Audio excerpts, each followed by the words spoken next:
Qu'est-ce qui fait que l'on a ces difficultés à travailler collectivement, à décloisonner les différents services Eh bien, on peut avancer que la question de la représentation de l'homme au travail en est une explication. En effet, si on considère que le travail est souffrance, on comprend qu'on ne va pas s'y intéresser, on va s'intéresser plutôt à ce qui va se passer autour du travail. Et ça, c'est lié à la représentation effectivement que l'on a de l'homme au travail, qui, a priori, n'aime pas son travail, ne fuit les responsabilités, a besoin pour travailler d'être contrôlé, surveillé. Et avec cette représentation, on va avoir des modes organisationnels et managériaux qui ne facilitent pas effectivement le travail ensemble. Donc si on revient sur notre question de la performance globale, il y a nécessité de poser le postulat que le travail est constructeur de santé et de poser la question de qu'est-ce qui construit la santé au travail et donc la performance.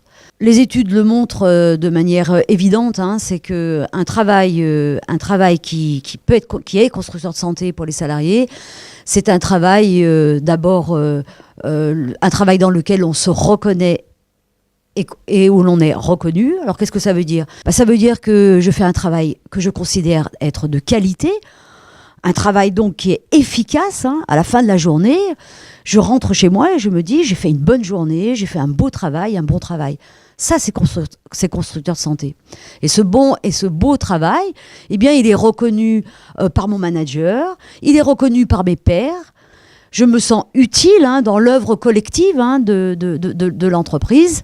Et c'est en ça que je me construis socialement et identitairement au niveau professionnel. Une autre dimension très très importante, c'est la question de la marge de manœuvre. La marge de manœuvre, parce que qui vit l'expérience du travail sait que le travail n'est jamais tel qu'il est prescrit. Et la marge de manœuvre doit pouvoir répondre en fait à la différence entre ce que l'on me demande au travail et ce que cela me demande. Et c'est dans cet espace que doit être déployées ces marges de manœuvre. Sinon, en fait, le travail ne peut pas se faire. Sinon, le travail est entravé. Et d'ailleurs, les salariés nous le disent très bien. Je ne peux pas faire le travail car je n'ai plus les marges de manœuvre pour répondre à la variabilité inhérente au travail. Ce n'est pas une conséquence du travail. L'aléa, la variabilité, c'est le travail. La place de l'homme au travail, est-ce qu'elle est centrale ? Ou est-ce que d'abord c'est la machine qu'on va installer, parce que c'est la machine qui va nous faire de la qualité, et qu'in fine on va mettre des opérateurs pour faire ce que la machine n'a pas pu faire. Ou alors on pense le système différemment, on se dit non, on a un système automatisé, mais on pense que la valeur ajoutée, la différenciation se fait par le travail de ceux qui vont le concourir. Donc du coup, on va placer ce travail au centre et la machine au service de ce travail. Et là, si on a ce modèle de pensée, on va penser tout à fait différemment le poste de travail. Complètement différemment, avec des niveaux de productivité qui vont être forcément largement aussi bons, puisqu'on arrivera mieux à tenir la qualité si on prend en compte du coup les variabilités que seuls les humains sont capables de prendre en compte. Qu'est-ce que produisent l'ensemble de ces dimensions, du vécu au travail ?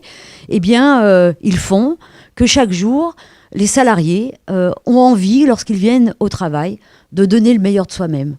Autrement dit, on l'appelle autrement, et qui est d'ailleurs sollicité par les salariés, ça s'appelle l'engagement au travail. L'engagement ou la motivation au travail. Et c'est un des facteurs centraux de la performance de l'entreprise.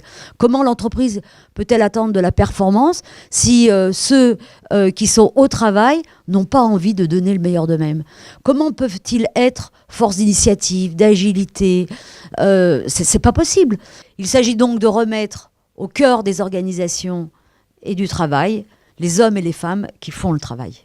Et qu'est-ce qu'on obtient finalement ? Eh bien, on obtient cette fameuse performance globale.